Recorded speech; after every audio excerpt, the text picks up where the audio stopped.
Assalamualaikum warahmatullahi wabarakatuh. Perkenalkan, nama saya Tio Safiula Lumba, NIM A11122198, Fakultas Keguruan dan Ilmu Pendidikan, Program Studi Bahasa dan Sastra Indonesia. Di sini saya akan memaparkan materi mengenai 4 teori pembelajaran bahasa. Baik, di sini saya akan memaparkan 4 materi teori belajar. Materi pertama yaitu teori belajar behavioristik.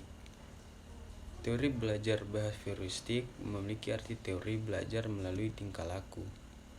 Seseorang dianggap belajar jika ia telah terlihat perubahan dalam tingkah lakunya, di mana ini dapat dilakukan analisis secara terukur. Teori ini berpusat antar interaksi dari stimulus dan respon, atau bisa disebut sebagai stimulus atau respon psikologis. Seperti contohnya, adanya sistem poin ketika siswa melakukan pelanggaran terhadap aturan-aturan di sekolah. Dan teori yang kedua, teori belajar kognitif. Teori belajar kognitif lebih menekankan pada pentingnya proses belajar daripada hasil belajarnya.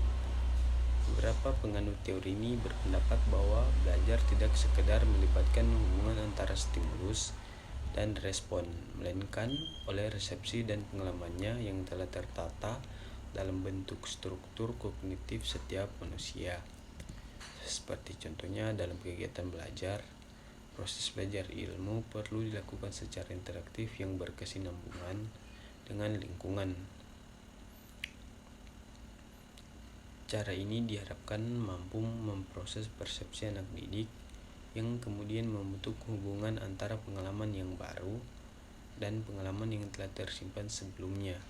Maka dari itu, keterlibatan anak didik secara aktif sangatlah penting agar proses belajar menjadi lebih hidup.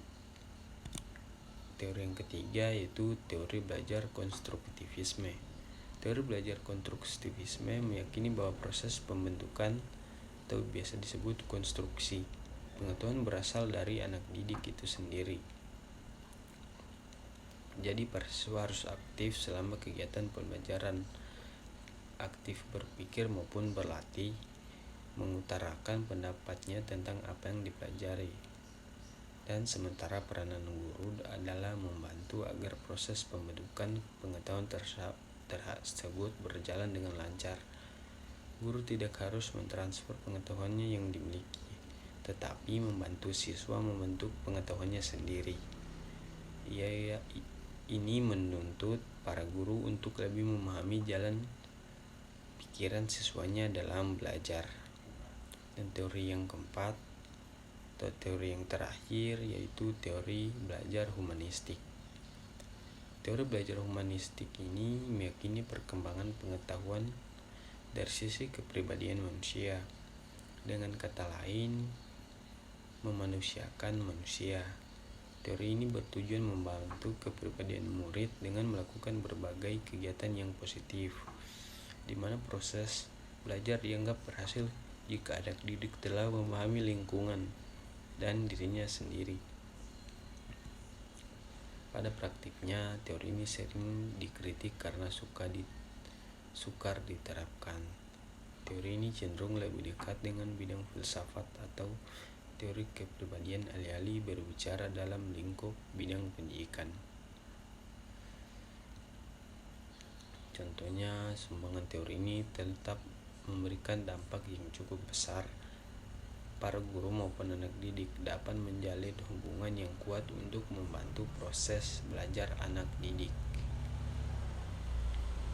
Baik, itulah tadi materi yang telah saya sampaikan. Kurang dan lebihnya saya mohon maaf. Saya akhiri. Wassalamualaikum warahmatullahi wabarakatuh dan selamat sore.